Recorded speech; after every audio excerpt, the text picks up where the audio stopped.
Hey, it's Simon and Aaron with Assets and Arbitrage.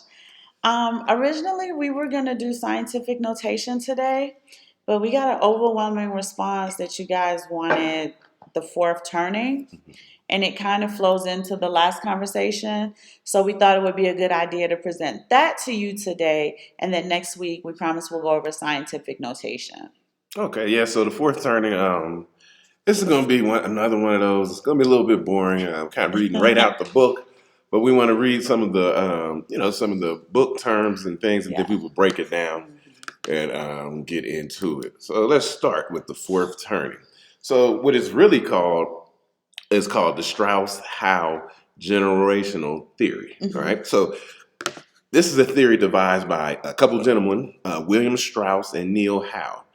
Okay, it's described as theorized reoccurring generational cycles in American history and also global history. So according to the theory, historical events are associated with reoccurring generational personas, i.e. archetypes.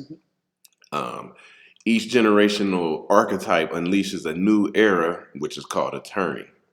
Now, the turnings last around 20 to 25 years. It depends on the era, right, in which new social, political, and economic climate mood exists. So let's stop right there. This is why it's important, right? Because this is how it ties into Bitcoin and or your digital assets. We're talking about a new economic climate existing. And so that's what you see now. I mean, you see the dollar, the weakness in the dollar, but all the other fiat currencies, the banking, you're seeing new digital banking ways where you can use DeFi and other platforms. Just so it's moving away from the old guard, if you will. But also, for those of you who are into economics, you know that every 20 to 25 years, new monetary policies are introduced.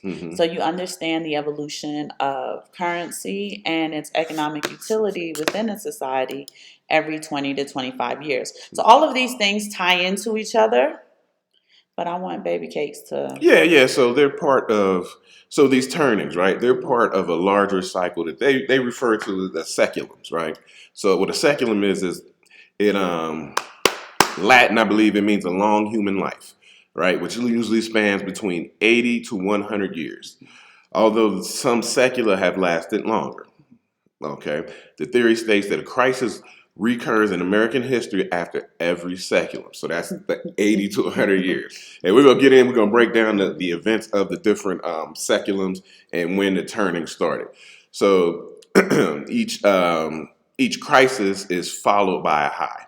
So during this recovery, institutions and values are strong, ultimately succeeding generational archetypes attack and weaken institutions in the name of autonomy and individualism, which eventually creates a tumultuous political environment that ripens conditions for another crisis. So this is going to be something that is very cyclical. And as far as that we have in our studies, this goes back to the 15th century. All right, so Strauss and Howe, they laid the groundwork for their theory. They had an initial book that came before the fourth turning. It's a book called Generations. So this book was written in 1991. It discusses the history of the United States as a series of generational biographies going all the way back to 1584. So in their book, The Fourth Turning, which came out in 1997, they expanded their theory to focus on a fourfold cycle of generation types and recurring mood eras, as they like to call them, to describe the history of the United States, including the 13 colonies and their British descendants. However, the author have also examined generational trends elsewhere in the world and described similar cycles in several developed countries. So the fourth turning is kind of aimed at Western world developed countries, but what they said there, they have seen similar turnings in other developed countries. They don't say the name of the actual countries, but it is something that could be applied, in several ways. Okay. No, I Okay. wanted you to get to the when you start talking about the turnings, Uh-huh. because that's when we want to sit down and really kind of dial into the archetypes. Mm-hmm. So there is a collective archetype that you can Mm-hmm. study to have a good handle on what's happening and what's going to happen. So, yeah, I just want to make a distinction. So, Mm-hmm. when she says archetypes, she's speaking about the archetypes of the turnings, Yes, not necessarily the archetypes that you might be familiar with from Carl Jung, not Carl that. Jung. Not those type of archetypes. These are turning archetypes, but archetypes nonetheless. So, anything else you wanted to add on? No, Okay, so that's we're, good stuff. we're just going to talk about a little bit of history, and then we'll get back to the turning, right? So, William Strauss and Neil Howe, so they're a partnership, and they worked on these books together. So we'll just give you a little background information on them. They started in the late 1980s, right? When they wrote their first book. It's called Generations. It discusses the history of the United States and the succession of generational biographies, right? Then they had, so each had written on generational topics. Strauss wrote on baby boomers and the Vietnam War draft, and Howe wrote on the GI generation and the federal entitlement program. So the GI generation would be would be known as civics or heroes, and this is the generation who fought in the II. World War II. Okay, so what happened here is, I'm sorry, I lost my place. Um,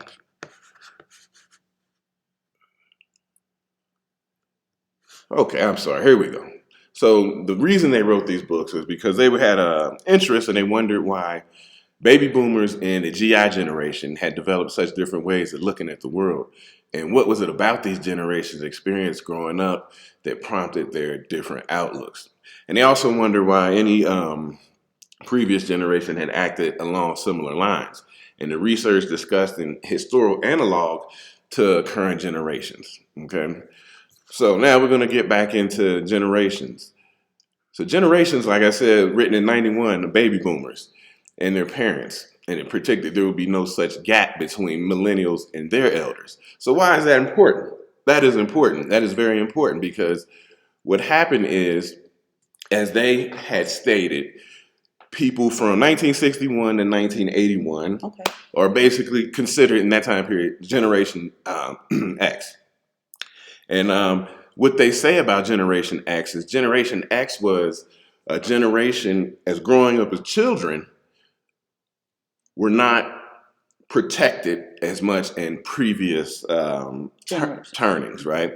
It was more of a time where focused more on adults, their ambition and what they had going on, building their careers, these things that we hear. So then the children who were born from 61 to 81 were maybe not cared for as in the past, right? Like the Latchkey Kids. Yeah, latchkey kids. We grew up. I mean, I'm a Generation X. By definition, I guess, since I fall within that time frame.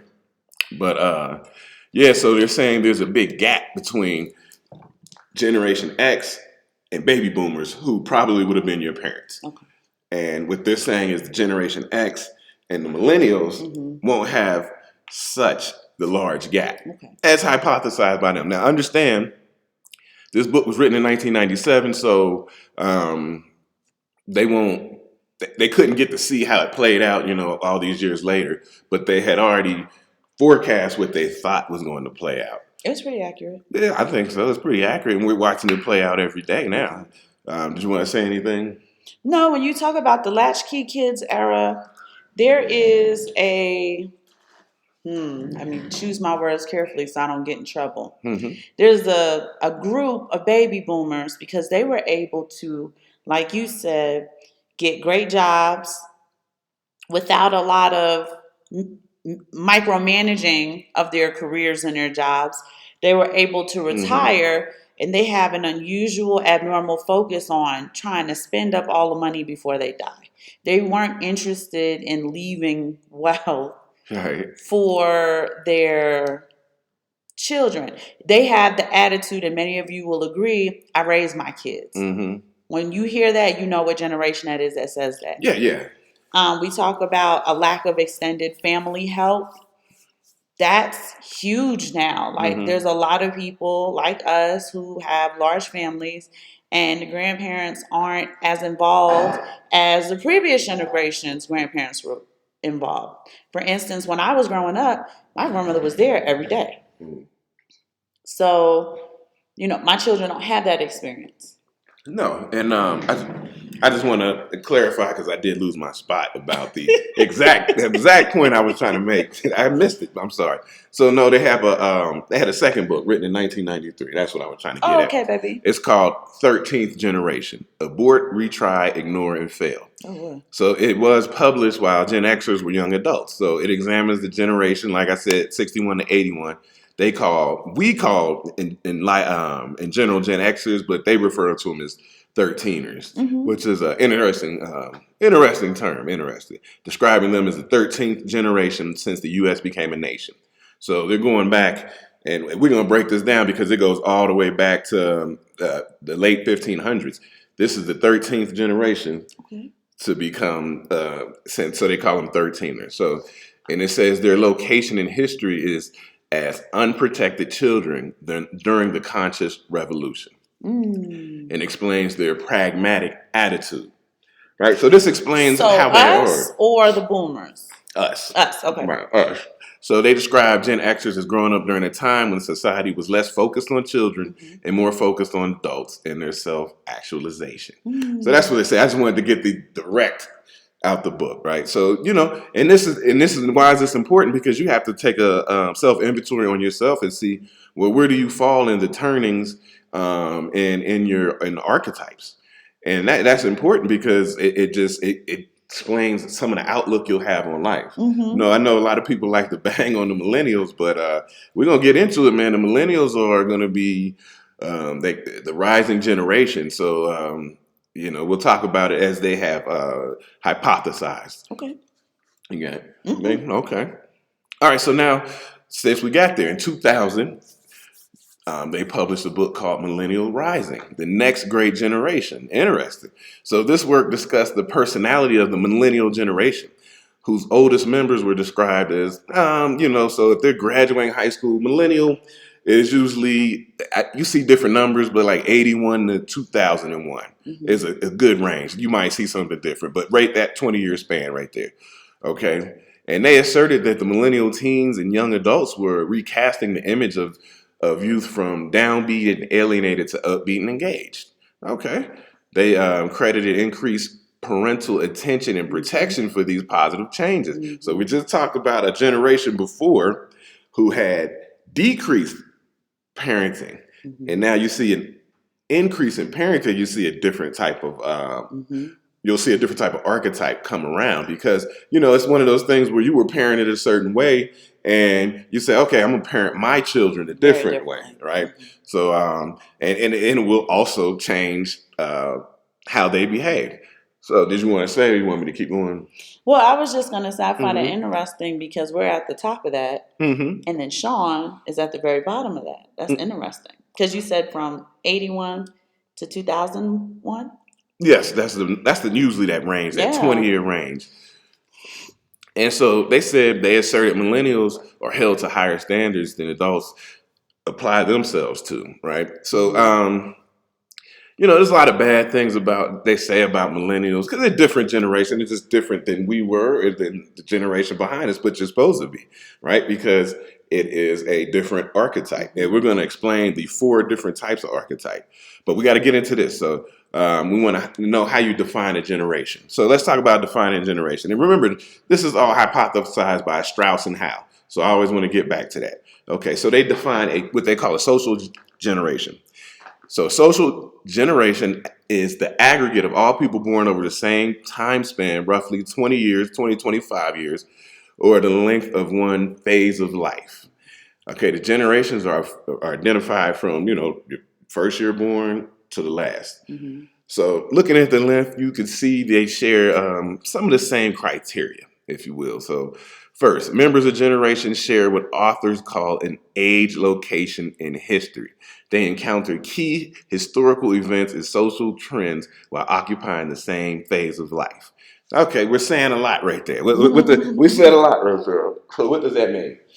That means, for example, if you picked an important event in history and you had the same age, so age location meaning don't matter where you are in space and or time. If you're both 16 when this event happened, then you have like a kinship, right? Okay. Right. So if a big event like Barack Obama becoming the first black president, so however old you were right then in your lifehood span, you would share that kinship, right? If you were in high school, you would always remember, wow, when I was in high school, Barack Obama became the president. So that's what they mean by age, location, and history, because you had the same age in the time of the history. Okay.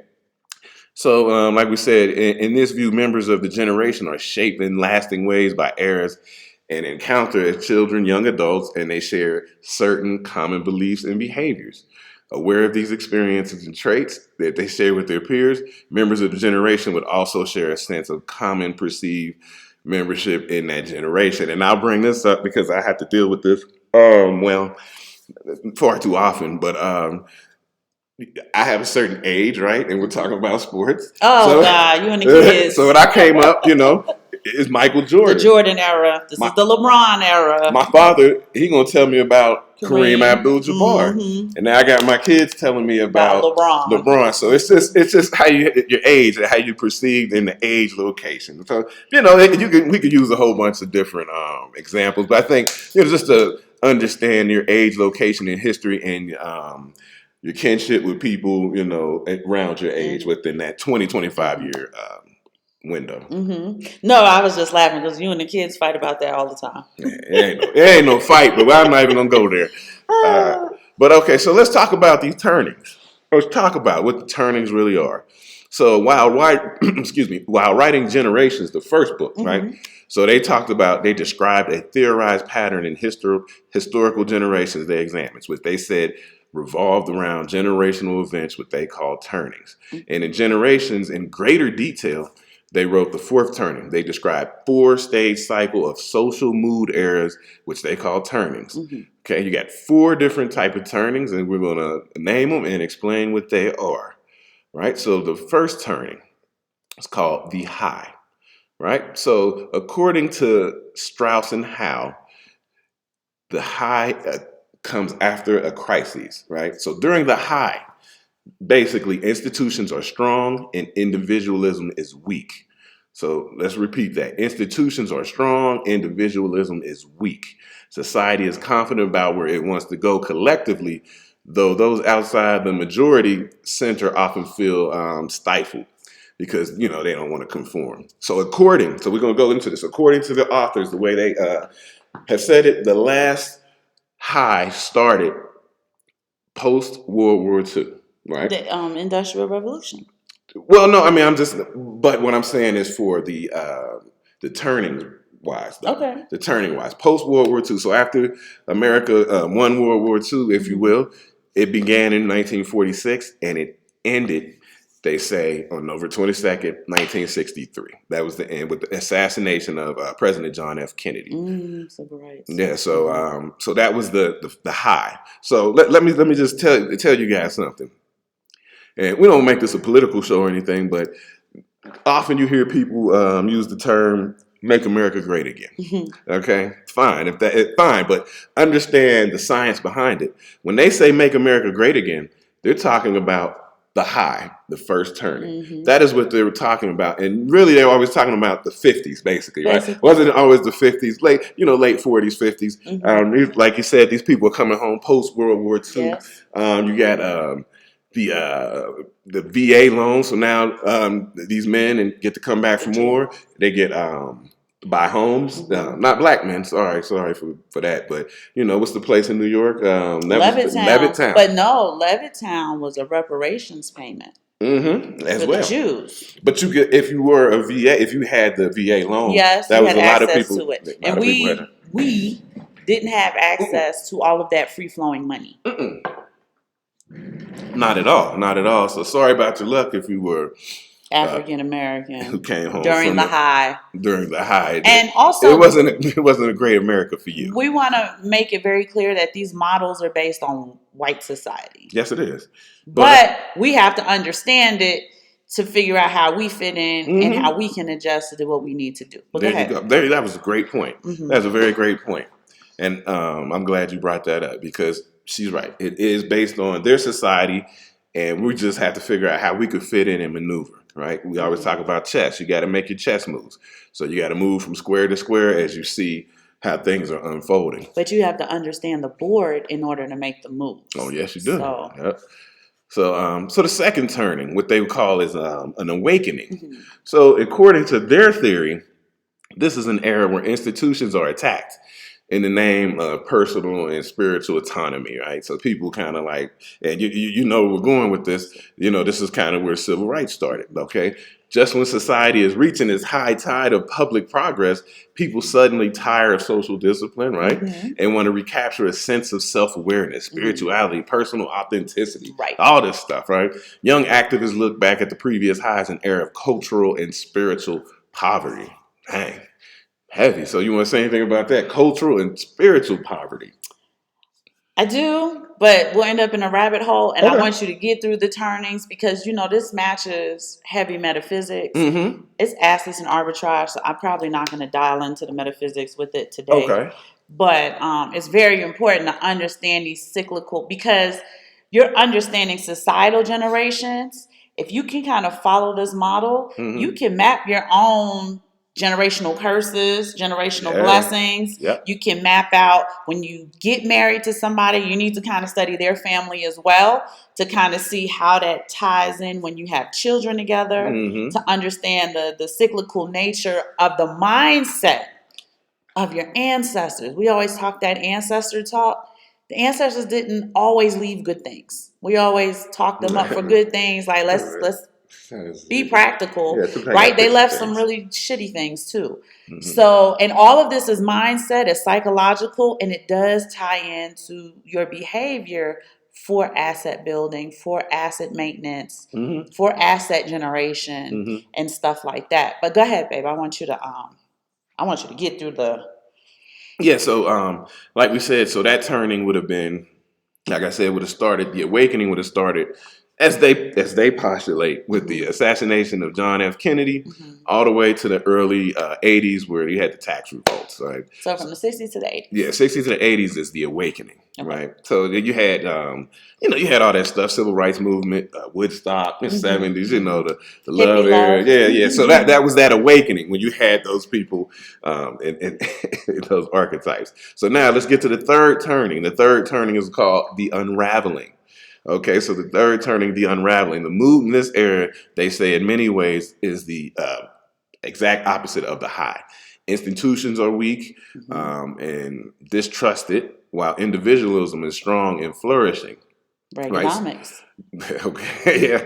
But the 80s, that's Reaganomics, the unraveling. The unraveling. So the authors say the high comes after crisis, and when society wants to coalesce and build and avoid death and destruction of previous crises. So unravelings come after awakenings, and when society wants to enjoy, their freedom, they say most recent unraveling began in the the middle 80s, and Reaganomics until now. So because we'll get to this because this book was written in 1997, I want to know this fourth turning. We are in the middle in the fourth turning. It's the crisis. So they didn't put that in the book, right? So we, because that was written 25 years ago. But we are in the crises. We are dead in the middle of the crises. But for the unraveling, not only was it Reaganomics, it was the onslaught of the crack era. Oh yeah, it's unraveling a lot. And the dismantling of the total dismantling of the Black community, because we go from the 60s to the 80s. That's when social services introduced welfare, where they took the man out the home. So all of these different psychological attacks were happening during these times, and you just want to understand where everything fits in. That's why I said this was it was oddly accurate. Yeah, and we're gonna go way back too. You see how accurate it gets. Um, Unfortunately, I'm sorry, William Strauss passed away, I believe in 2007 Oh. from cancer. But Neil Howe is still out here, and if you go on YouTube, because he still talks about the fourth turning. Mm-hmm. He says the crises ended with the 2008 housing crash, and that began. No, I'm sorry. He's saying the awakening ended, unraveling. I'm sorry, unraveling ended with the 2008 housing crash, and that was the beginning of crises. If you go check him out on YouTube, just so you can see how this thing runs out. So, according to the authors, the fourth turning, the crisis. This is an era of destruction, often involving war and revolution, and institutional life is destroyed and rebuilt in a response to perceived threat of the nation's survival. Right. So after a crisis, civic authority revives, cultural expression redirects towards community purpose, and people begin to locate themselves as members of a larger group. Okay. The fourth turning for the U.S. began. So the last fourth turning. So this book, by the book, the last fourth turning before this one started, right? Began in the Wall Street crash in 1929. Okay. That's what the last one. And it climaxed at the end of World War II, which is the GI generation, right?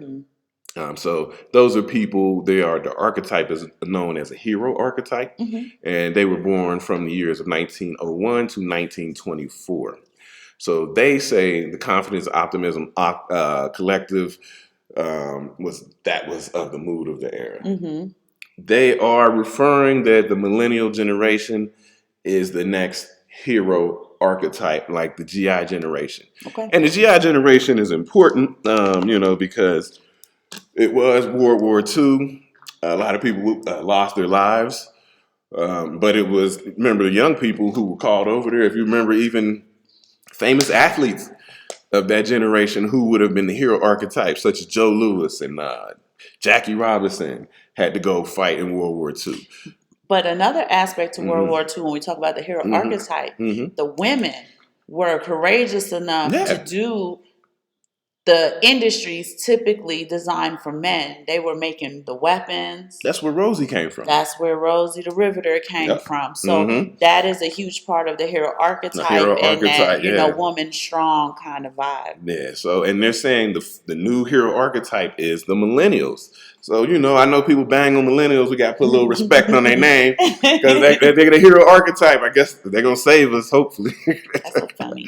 So, I don't know. I mean, we could go over this. Let's go to the archetypes. I mean, we could talk about the cycles because you're still just going to go back to, you can see how the cycle started. It's because it's about 80 to 100 years. The Wall Street crash in 1929. We're circling back around to 2022. So that's 93 years, right? So we're right in the window. So we are firmly in the fourth turning. But we're firmly in the fourth I do want to just kind of insert just the idea of Bitcoin being discovered during the crisis lets you have a forecast and insight, or I should say foresight and insight into it being a crucial part of the high when it comes back around. Yes, of the high when it comes back around. So, and it falls into the monetary policy changes. It's time for that change. So yeah, I mean, we don't have to talk about the cycles. I mean, you get it, the cycles, the seculums. It's gonna go back around. We're gonna get these archetypes up out of here. So you want to talk about they have one archetype called the prophet or an idealist. So this generation, they enter childhood during a high, and so that's important because understand the different turnings. But if you're a different age during the turning, it still gives you a different archetype, right? Because you could be 40 years during the high, but you're not really the idealist prophet. You're not. So we have to have that clarification. So they enter childhood during a high. A time of rejuvenated community life, consensus around new society, behavior, and order. Prophets grow up increasingly indulged children of the post-crisis era. And they come of age. See, that's where you say they come of age in an awakening. And they focus on morals, principles in life, and emerge as elders during a crisis. Right? So that's important because you got to see your archetype and how you move How through it the develops. turnings, how it develops through the turning. So a nomad, so they're reactives, right?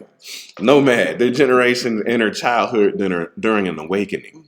So a time of social ideals, spiritual agendas, when young adults are passionately attacking established institutional orders, fight the power. Remember that? Fight the power, public enemy. So nomads grow up under protected children during this awakening, come as age as alienated post-awakened young adults, right? So the nomad is Generation X, the lost generation, if you will.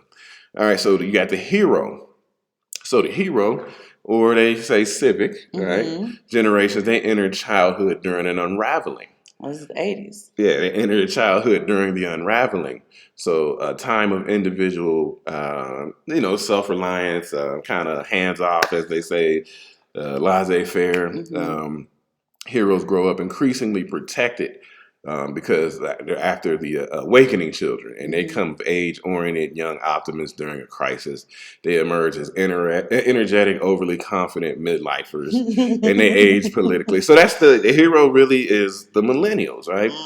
So they entered childhood during a certain turning that makes them the hero archetype. And then you got your last archetype, which they call the artist, the artiste, or the adaptive. So this generation's entered childhood during a crisis. So now if you have like this, since we're in a crisis now, if you got children entering childhood, they would be the artist right now. And like Tina. Yeah, and it's a time when great dangers cut down social and political complexity in favor of public consensus, right? So what you would have is artists, they grow up and overprotected by adults preoccupied with the crisis. And that's right, because that's us. That's us, because we are I mean, one of the big reasons we left the country because we were concerned with the crisis. Well, yes. To protect, That's why I laughed. That's Tina. And that's us. Yeah. So we gotta protect them because. But also aggressive institutions.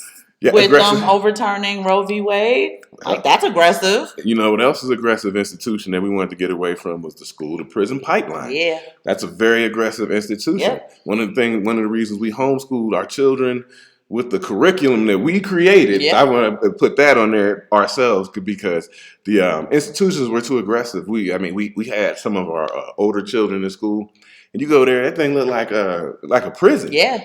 I mean, it looked like county jail. You got you had county sheriffs around with guns, and you couldn't get in. These doors are locked. They lock behind you. You can't get out. But they don't lock during a crisis, apparently. Not the active crisis. Right. Now you got an active crisis. So and the police brutality is also another aggressive institution. Yeah. They're just shooting people. Yeah,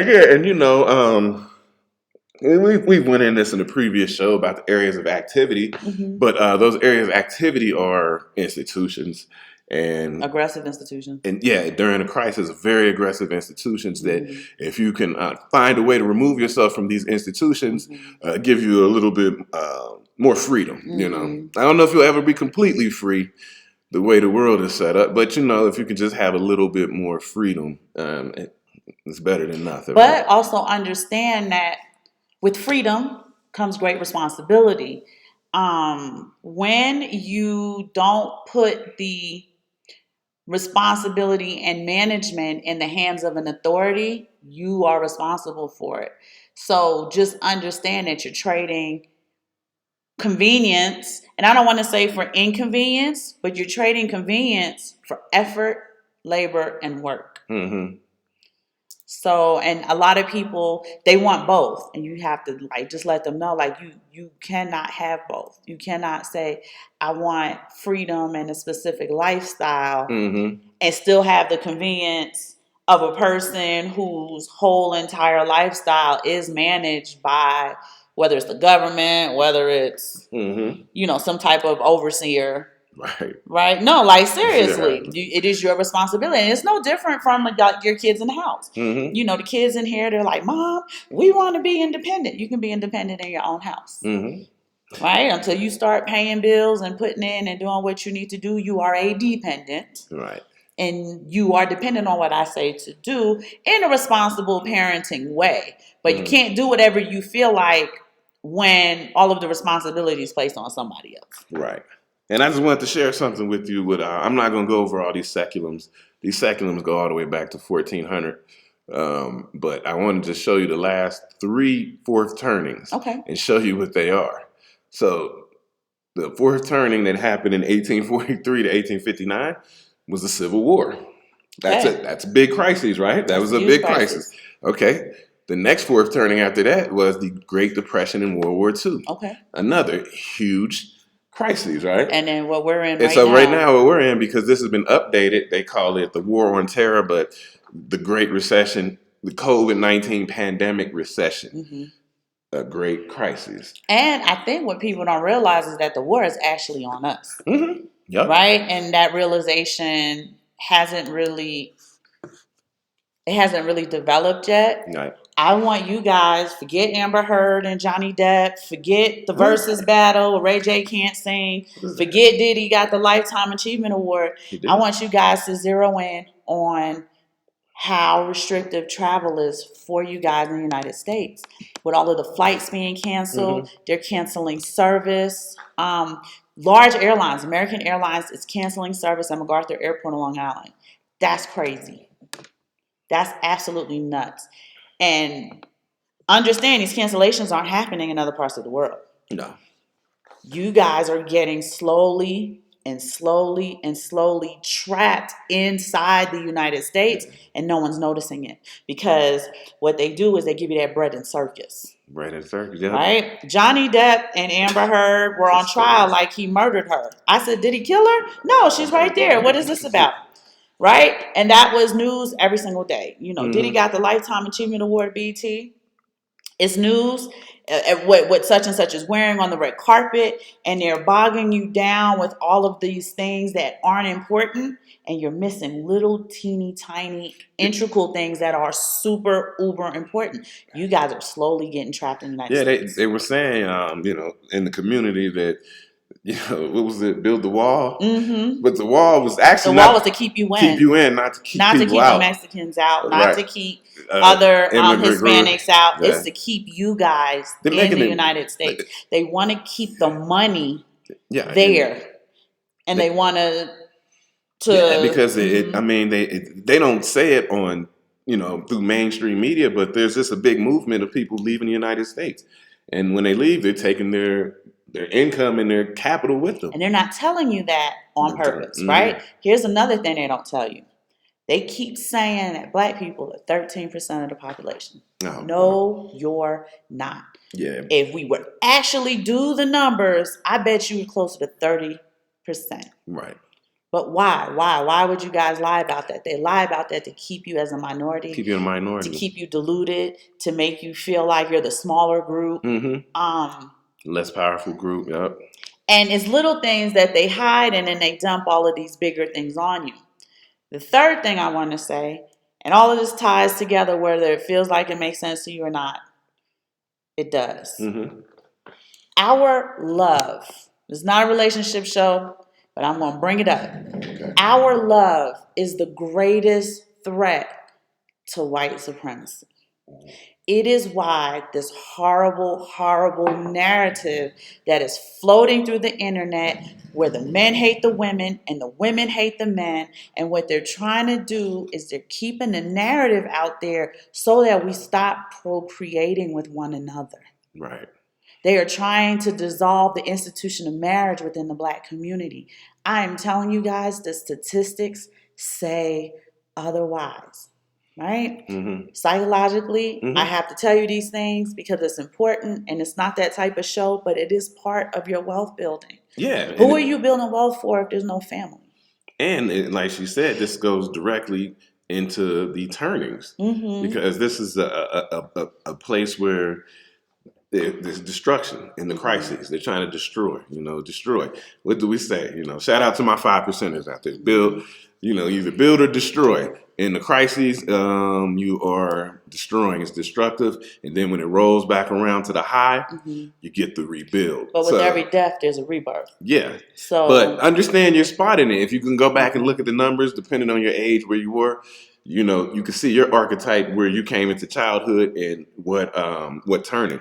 And then you'll just, you see in adulthood, where you are in the turning as an adult, because the archetype is really for the young people and who were born into the turning. Mm-hmm. That's why millennials are very important. Even though people want to bang on them, I say they're important because they're the archetype who were born and came into childhood and teenager in crises.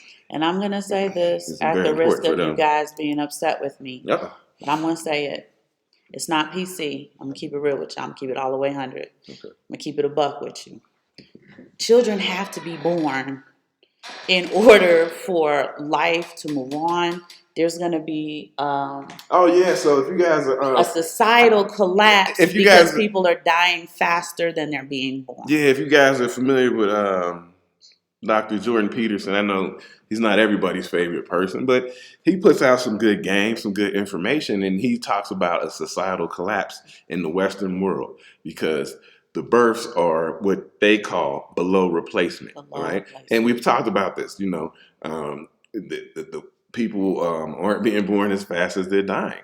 And that will be societal collapse because there won't be enough young people to do the jobs or do the things that need to be done. And because we don't think about those things. People are inherently selfish. They think about what they think about and typically don't look at things from a broad scope, from a macro view, right? We're talking to you guys from a very macro view. You have to understand the chessboard in order to position your pieces, right? There's a lot of talking points they program you to have. And when you start to think about it, you realize how bad that programming is. Right. I've been hearing a lot of young women say they don't want children. That's cool. That's your choice. But then I have to ask, who's going to throw your garbage out? Who's going to come fix your plumbing when it doesn't work? Who's going to take you to the hospital when you're elderly and you're sick? Those are young people who are doing that, right? So not only do you not have family members to help take care of you, everybody's taking that collective position. So what happens? Society begins to break down. There is no hero when the hero was never born. Right? So that goes into the relationship between the men and the women. That goes into, women's choices. And to me, there's so much excess that people aren't sitting down to really take an inventory and say, that sounds good and it sounds free, but is it practical? It's not. I have an app. And I look at it, and I just came across it, by accident. But I showed Aaron, and it tells you the life expectancy. No, the average. It tells you that the median age of people of each country in the world. So I started going through it. I said, well, what's the median age? Now you go over to a place like Senegal, median age is like 18. You're like, wow, okay, that's impressive. You go to a place and look at Germany, median age is like 44. And you're like, so what does that mean? What does that mean? What it means is, it means that women, the median age of women are past child rearing age. And why is that a big deal? That means you're going to have you're below replacement. That's all. I mean, that's what it means. It's scientific. I'm not saying, have a child. You don't have to. But I'm just saying if the median age of the women are above childbearing age, then you are below replacement. And in some of these countries, and it'll be Australia, it'll be Germany.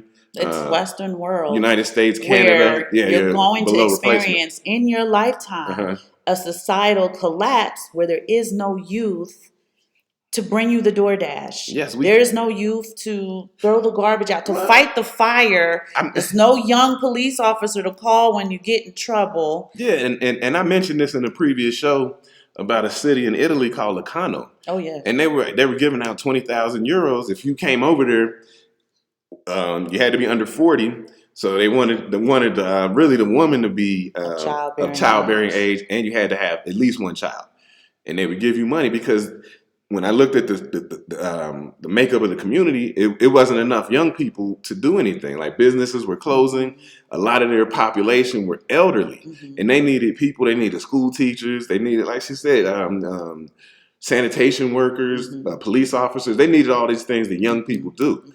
And that's just a microcosm of a small city that, because it got below replacement, the overall structure broke down over time. Mm-hmm. And that could be, that can go all the way to a large country Mm-hmm. and go to the world now. But this is Western world, because you go to the continents of South America, Africa, Asia, Mm-hmm. they're not below replacement. No. Now, but China has problems because of They were forcing. yeah, now they have problems because of that, Mm-hmm. right? But just in general, the continent of Asia, they're not below replacement, and that's a big deal because But they have to change their policy, or else they will be. yeah, and that's a big deal because as the turnings go on and these Seculums go on, you can see a little bit of what they call population collapse, because you like say you don't have the young people, you just don't have the young people in the middle to do what needs to be done. And you guys are starting to see it now Mm-hmm. with the collapse of the job industry. Nobody's going to work, right? So they're like, we put all these jobs out, and it's weird because they're putting all these jobs out, but then they're rescinding them. They're rescinding the offers. I'm not sure what that's about. And I know that we are actually in a recession, and they're scared to give you the official recession report. I get that, but people aren't going to work. So things conveniences that first world countries are used to, you don't have. And you're going to start to see that in a more the scarcity. Mm-hmm. You're going to start to see that in more critical ways. Yeah, in the United States, there's a wealth report. We could go over it if you want to. I think we went over. No, this is the one by his name is Dr. Sandy Darity. He's a professor at Duke University. Mm-hmm. He went over a wealth report, and it's basically talking about the wealth gap between between blacks and whites. Yeah, the wealth gap. But one thing that he said is now, and I can't remember the exact numbers. But he's saying more adult are living with their parents than ever. So this is the crisis. Yeah. We're naming all of these things to show you what the crisis is. Yep. The crisis is in, and we're talking about the Black community. Yeah. Understand where you are in it. Mm-hmm. You have the crisis where the men and the women dislike each other openly. Yeah. And what's going to happen is it's going to be deposited into the collective consciousness, and there's going to be a decrease in procreating. Mm-hmm. In the Black community. This is how they're really going to get you. Not the abortion clinic. They're going to get you by just having a narrative out there that you hate him and he hates you. Yeah. And I keep bringing this up because it is part of wealth. I don't care if you guys feel a way about it or not. I got some emails, and I don't care. If you don't like it, you don't have to watch the show anymore. But it is an integral part of wealth building. Yeah, and then take the emotion out of it, right? Yeah. So, and look at it from a practical, pragmatic, strategic way, right? You're able to build wealth when you can be together with somebody and build wealth together, right? If you're separate, all of a sudden, you got a household, I got a household, so that leaves me less money to build wealth with. It leaves you less money to build wealth with.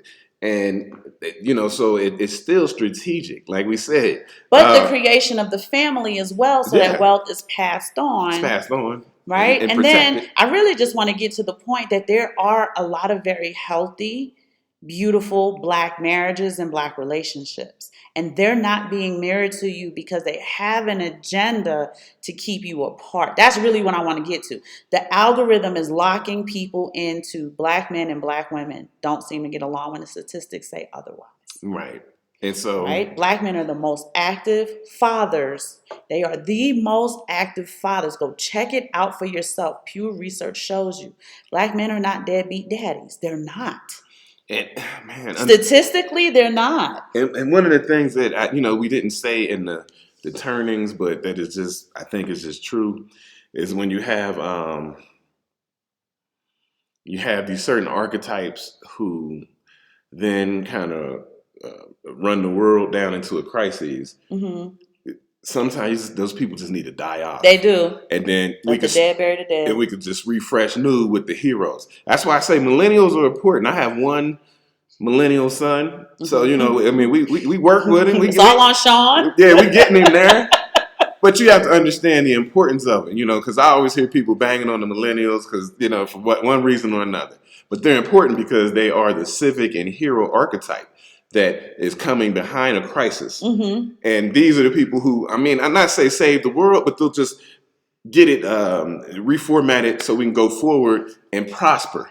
And I do want to say statistically, right? I Mm-hmm. want y'all to know that the black male children who are the elders in the household, Yes. statistically are the most active in helping rear their brothers and sisters. So whether it's a single family household or a 2-parent household, the narratives they're loud because the squeaky wheel gets the oil. But when you start looking into the statistics, you realize that these narratives are untrue. They're not true. However, they will persist if we don't start getting the actual information, getting it out there, getting stuff mirrored to the younger group so that they can see, because all of these things are part of our crises in our community. Black wealth is going to be zero by 2050. Yep. $0, 0 cents, and it has a lot to do with the destruction of the household. Right. It's a psychological thing, and then that is passed on and passed on. It's in the airwaves. It's all you see. It's all you hear. No one's getting to see this, and they're gonna on their timeline just normally, you know. Yeah, and if you look at some of these studies, you might see a reversal because the millennials and what's after that? Gen Z? Gen Z. Okay. The millennials and Gen Z, they have like a proclivity to be minimalist and stuff like that. So they're not going to go and get in debt real early. You don't have to go get college debt now and make money, right? Cats is online making money playing video games, from what I can tell. So you're going to see a decrease in school enrollment? Yes, especially from black men. Yes, indeed, because you don't have to take on unnecessary debt, because college debt is the only debt it can't be forgiven, right? I mean, so people are finding the YouTubers. What else they doing? They're doing all kinds of stuff. Of different things. I got one of my sons is making money playing Roblox. Oh yeah, I don't even know how, but well, I still have to check and make sure, That... So there's going to be a shift. That era, which would have been kind of like the Cosby Show era and different world where they really were promoting go to college, right? Go to college. They always wore the college shirts and Martin, they always had the Hollywood Morehouse. And I'm not saying don't go to college, but I'm just saying you're going to see a shift. You're going to see a shift. And because even something as simple as Google, and they put out a couple times, they put out that you don't need a degree. You just need to prove to us that you're competent and we'll hire you. That's Google. Fang. That's Fang. And they'll hire you. Yeah, they'll hire you, and you don't even have to have, as long as you can prove that you can do the job, they'll hire you. And so, like we have our children in coding camps and stuff like that. If you could prove you can code and do all this, they'll hire you. You don't have to have went to, Ivy League college and all that to have a good profession. So you're going to see a little shift, though. But that's part of the turning. It is part of the turning. Too, right? With technology, we talked to you guys about a resource called EDX, right? EDX Harvard. You can take college level courses for a nominal fee. Just depends on the type of course, how long the course is. Once you're finished with the course, you take that certification or that credential, that licensing, goes right on your LinkedIn. So there's no more having to send sealed transcripts to jobs and stuff. A job recruiter or whoever is interested in you can just go on your LinkedIn, see all of your certified credentials by certified, board approved, credentialed schools. EDX Harvard has hundreds of top-notch schools on there. And that is a way to get the fine-tuning mastery that you want in whatever it is you do without the bone-crushing debt. So it's different ways to do stuff. Now, I remember back in the day, when we got our iPad, they had iTunes University. Yeah, you could audit courses. It's not as big as EDX, and I don't know that my licensing or credentials or certifications can go right on my LinkedIn. I mean, I have some stuff on my LinkedIn. I need to put a few other things on there, of courses that we've taken and stuff. But people are doing things differently. They're shifting. But you just want to understand that you are in a crisis. There's a war going outside. There's a war going on outside. No man is safe. You can run. but you can't hide. Not forever. So, shout out to Mobb Deep.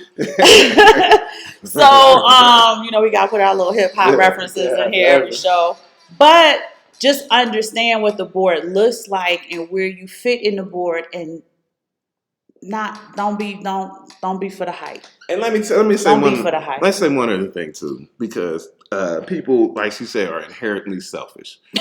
So I said it nicely though. When you look at these turnings and you look at the people who are coming of age during a turning, yes, you gotta understand that the young people are more important. They market to young people. See, people are selfish. They think, I'm 45. I matter. I still matter. I say, no, you don't matter. You remember when Obama ran for president? Mm-hmm. What was it? It was Diddy out there, rock the vote. They're talking to the young people. Mm-hmm. Every time you see the stuff that they're talking to young people, mm-hmm. The young people are more important because they are the people who are going to be running the world. And people who are inherently selfish still think that they're important. And I'm not saying you're not important, but I'm telling you, look at your how you're situated in the turning or the Seculum and see what age you are. At one point they were talking to you, right? However, whenever you were 20, they were talking to you, 21, straight out of college. But once you're 51, 60, that ship has sailed. Yeah, that ship has sailed, and you're not as important. I'm gonna say as 40. I'm about to get to that. As far as the overall world is trying to shape shift and move it, right? So, for example, we talk about this, and I think it's going to come to a head in about 15 years, is the job market. People are getting aged out of the job market a lot younger now. Used to be you could hang out in the job market till what, 65, 67? Not now, because not only are you getting aged out the market, if you try to change jobs on a lateral job position at a high age, they'll just be like, well, we can just hire somebody younger and pay them less, right? And so if you're changing jobs, you have to be, up leveling, getting higher positions. If you just say, hey, I don't like working here, I want a lateral position in another company, and I put an age on it, but if you're 50, they'll be like, well, I can just hire somebody that's 25. Also, because they got to think about it, like how many years can I get out of you as an employee at 50? Well, I can get a lot of years out of this person at 25. Two, right? How often are you going to be off? I'm sorry, what does that mean? Medical. You're older. You have more doctor's appointments. Yeah. This 25-year-old is probably going to take his 2 weeks and that be it. Yeah. But I have to account for health with you. Mm-hmm. And so that's why and extended leaves. So understand, it's not to be mean or anything, but just the way that the world works. And if you look at these turnings, it's the young people who are pushing the turnings forward, either good or bad, right? We got a lot of bad things to say about baby boomers because they took the unraveling and turned it into a crisis, right? Yeah. But I don't know, it wasn't really their fault. It was just the turning. It was going to happen. Whoever was born in that time period was going to unravel this thing, right?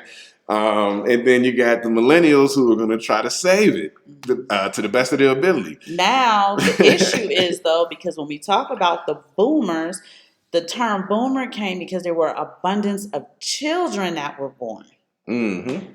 So there was an abundance of productive citizens in society, and that's important for your society to work. Somebody has to work at the McDonald's. That was us. That was Generation X. Somebody has to work at AutoZone. Somebody has to work at the hospital. Old people don't work at the hospital, with the exception of the physician. Mm-hmm. You don't want an 80-year-old nurse.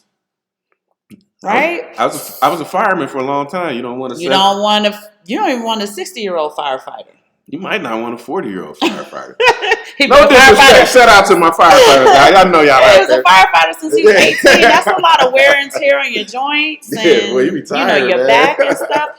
But we're keeping it real with y'all. So I just want to put the current conversation in some perspectives, because everybody's talking about the one-off situations where something terrible happens to an 11-year-old. Yes, she needs that service. We got to have these real conversations that a lot of the service is being used for poor decision making. Mm-hmm. Okay, let's just start there. 2, that whole has nothing to do with us. The whole Roe v. Wade was because statistically, Caucasian women utilize that service almost 2.5 times more than Black women do.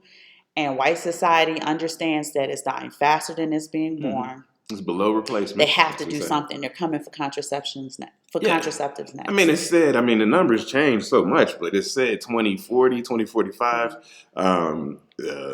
Hispanics will be the majority in the United States. Which is why they classify them as Caucasian. It's coming fast. It's probably coming faster than that. So they can bolster their numbers. But I'm never caping for the government. Never would I cape for the government. But like we said, we don't romanticize stuff. We hit y'all with the real practical information. Mm-hmm. You are living in a society where the amount of productive citizens isn't enough. You are going to see this collapse in your lifetime. Yeah. There are no pilots. This is why your travel is being restricted. Mm-hmm. And I don't see anybody as upset with the inability to travel as I see them upset about other things that don't matter. Yeah, it's getting harder, and we traveled our whole adult lives. It's getting so hard that it almost wears me out to where I don't want to travel anymore, right? But you but at least we can. I'm saying you're at the where you can't. There's no plane to take you where you'd like to go, even if that is for a mental health break vacation, right? That's disturbing. I want you guys to start looking into it. If you guys are trying to black sit, I'm gonna tell you now, if you wait too long, you won't be able to, because you guys don't have pilots. You know why you don't have pilots? Because none of the young people want to be a pilot. And there's not enough young people to have that spread where just statistically, some of these young people are going to be pilots. You're already seeing the economic collapse. You guys are going to get to the point where you're going to see a decrease in DoorDash, Postmates. You're going to see a decrease in being able to just get food at restaurants because there's no server, there's no young server to serve you. Yeah.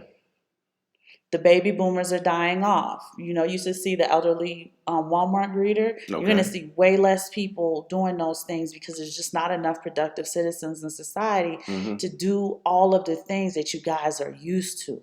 Yeah, this is a real crisis. It's a crisis. So you got to, and like I said, check out Jordan Peterson, because he goes in depth on the population collapse, right? Below replacement. And, he's how would you call him? He's social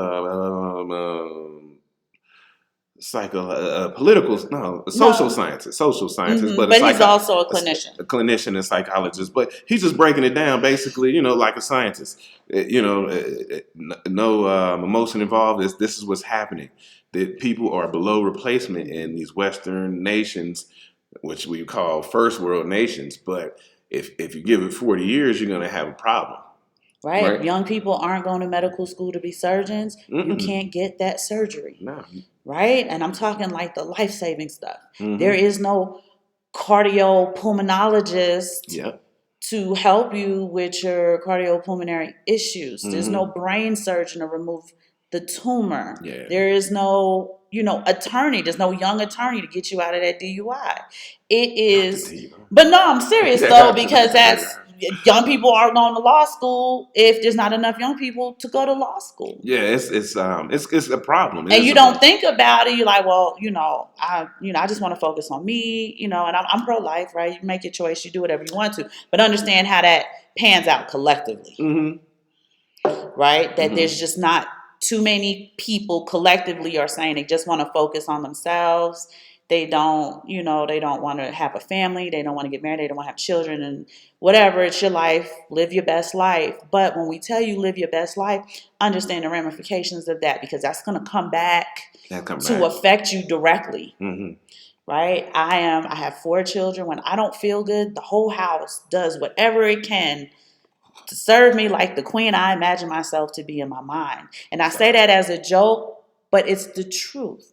When I was on bed rest, my husband had to cook for me. The kids had to bring me stuff. I could not get out of bed. I hurt my Achilles the other day. You guys should see me hopping all over this house. Everybody's getting into position to help mom, help wife, do what she needs to do because she can't move around like she usually does. Right. If I lived alone, how would I do it? Yeah, it's it gets scary about that kind of stuff, man. We got to work together. We have to work together. I don't know if I got a good friend.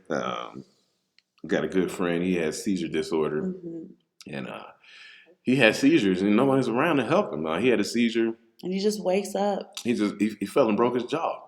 Nobody there to help him. When he broke his jaw, he was being handcuffed by the police because somebody called it in like he's a black man doing something. If you're familiar with football player Demarius Thomas, he's played for the Broncos. He had a seizure not too long ago in the shower, hit his head and died. No one was there to see it. No one was there to call 911 when people are dying alone. And we want to kind of work together, right, and be there for each other. Like she said, we got the sons. That's one of the things I tell them, take care of your mother, take care of your brothers. So you guys take care of each other. You always come together and take care of your mother. And then they'll transfer that to take care of their wife or the Take wives because it's multiple children. And again, as a woman, I support whatever decision you make. I am a pro-life. I'm a pro-choice, not pro-life. I'm a pro-choicer. I love children though. But it's up to you to do what you want to. We do want to, because I hear a lot of talking points where I'm like, I get what you're saying, but you're regurgitating a talking point just to see the bigger picture so you can see the whole chessboard. You are going to see in your lifetime the societal collapse. You are going to be hugely inconvenienced. And for some people, that inconvenience is going to be life-threatening. Yes. And that's just what it is because of the decisions that we've been making in a world where we're just free to make whatever decisions we want to. This is not lecturing you. I don't want to sound self-righteous or anything like that. But we just want to kind of give you the perspective so you can see what's happening from a larger standpoint. And outside of the algorithms you guys are locked into. And I'm realizing a lot of people's perspectives is whatever algorithm they have on their cell phone. And understand, I'm going to always bring this up because I like to use chess analogies, right? We talked about the age you are in the turning and or the Seculum, right? You got to understand your position, right? On the chessboard, there's different pieces that have different utilities and value assigned to them, right? So if you're a certain chess piece, understand it, and work with it. Understand, the value that you have as this chess piece, the assigned value to you, right? When you were 20, there was more value because you were young and moved it into taking over and being but now if you're 45, 50, 55, there's maybe as the world deems it less assigned value. You have less assigned value, and that's not a problem, but just understand it. Don't take it personal. Yeah. Just don't take it personal. Right? You had high assigned value at a certain time. Like you see it with athletes, right? You come straight out of high school, whatever, you're 21, 22, boom, you're in the league, you're in the NBA, you're in the NFL. There's a higher value, and you see what they always do. As you get older, they're gonna pay you less. Pay you less, and eventually you're out the league, and you're like, well, I'm only 35. Well, there's a higher assigned value to somebody that's 22 than that's 35, and it's not anything against you. Right. It's just how the game is. It's just the game. The game is the game, and you just got to figure out how to maneuver through all this stuff so that we can get to the end of life, because that's where it's going. Now we just all want to get to the end of life because that's where it's going to go. And I do want to say, Zoe Williams, shout out to Zoe. Oh, Zoe, he always big brother Zoe. Krishnamurti, and he says the highest form of intellect is to be able to observe without judgment. So I don't want anything I've said today, but I was keeping it real with y'all too, to be coming from a place of judgment. It's not. We're just telling you this is the crisis that we're in. This is the situation.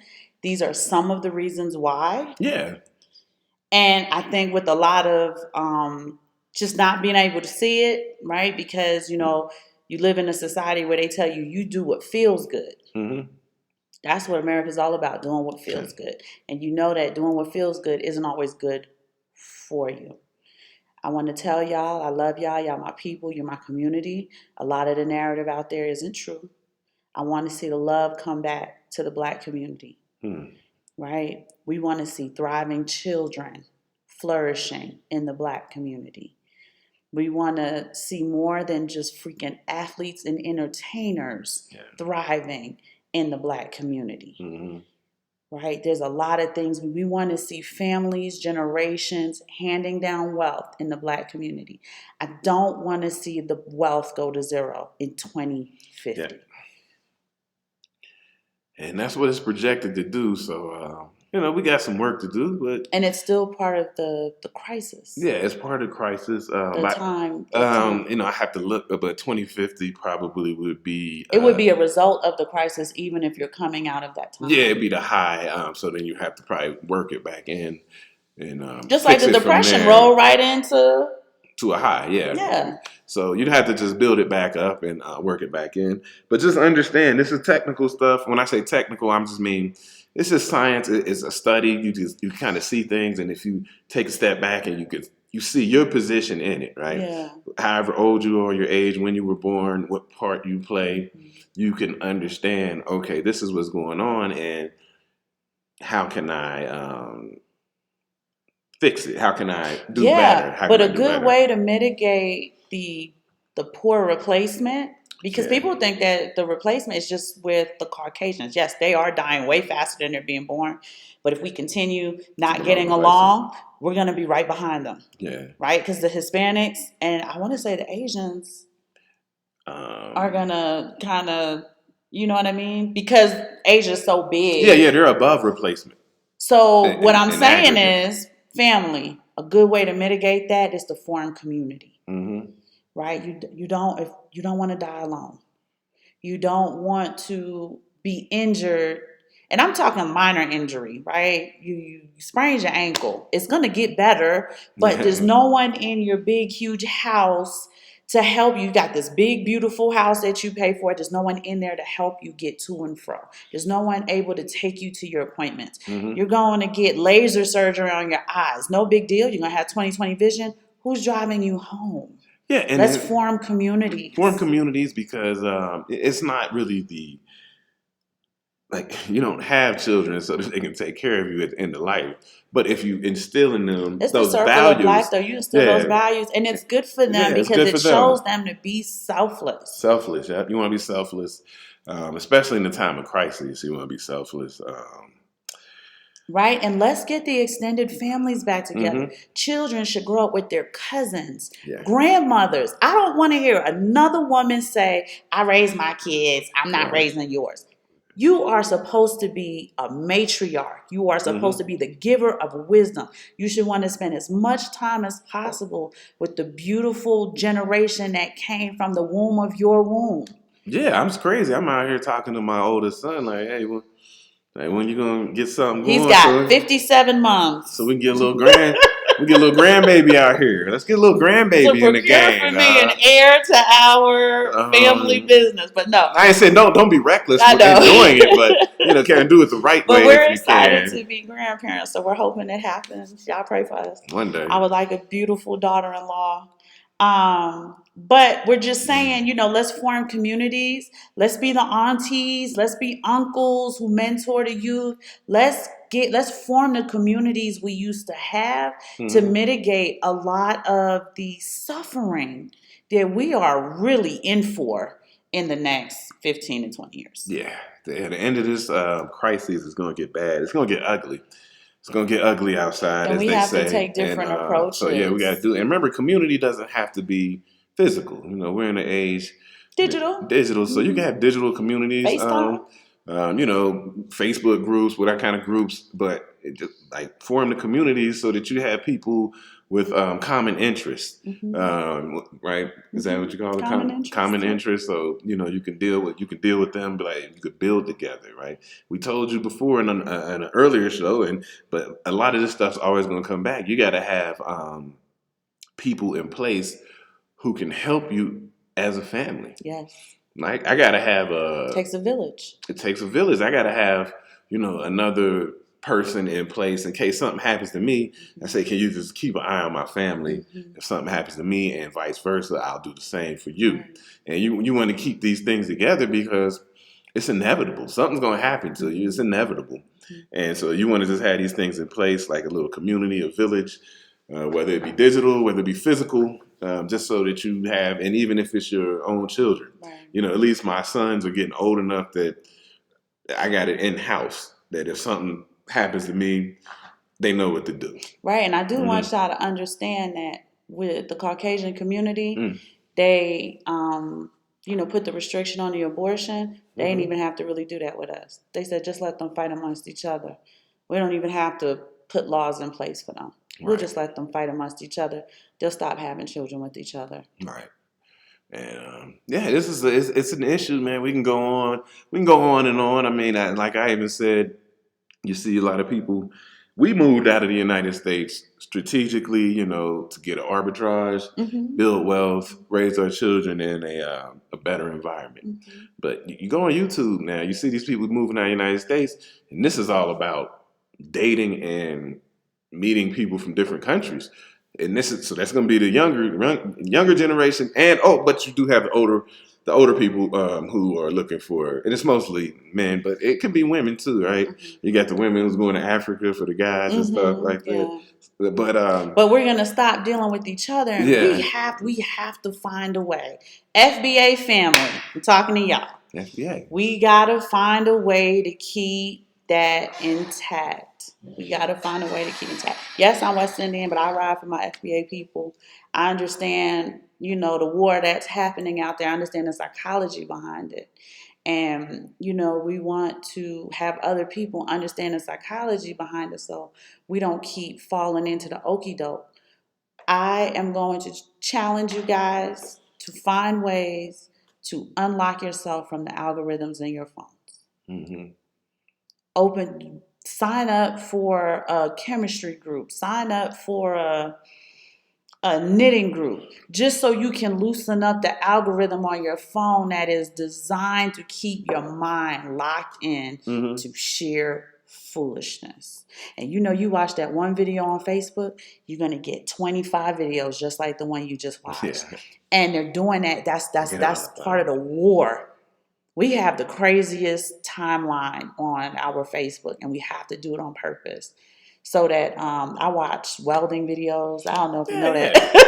I said one because I have to. I watch when they're doing tiny houses. I watch knitting. We watch this so that I can keep my algorithm unlocked and not just trying to show me these images that are trying to program my mind. And I'm noticing that the narrative in our community is very poor, and that's all people are consuming.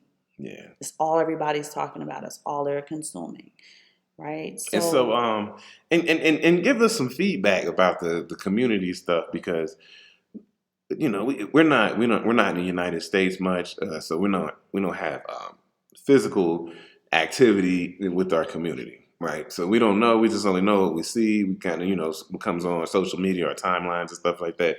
But just, I would like to hear some feedback on people's interaction and how they feel in their community and how it's going down, and just give us a better perspective on it, because we've been out, we've been removed from the community, and so we don't know as much. Like, while the bubble is good, it does.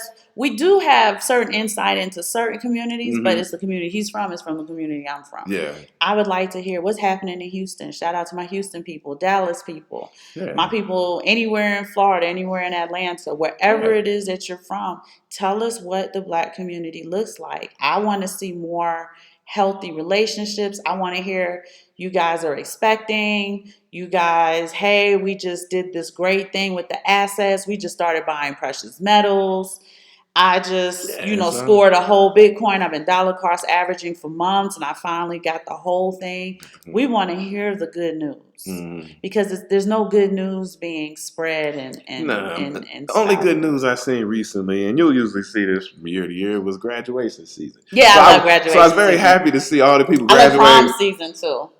Okay. I like seeing the young people going to prom. They look so handsome. But I see people graduate from high school and or college or something like that. You know what we don't get to see?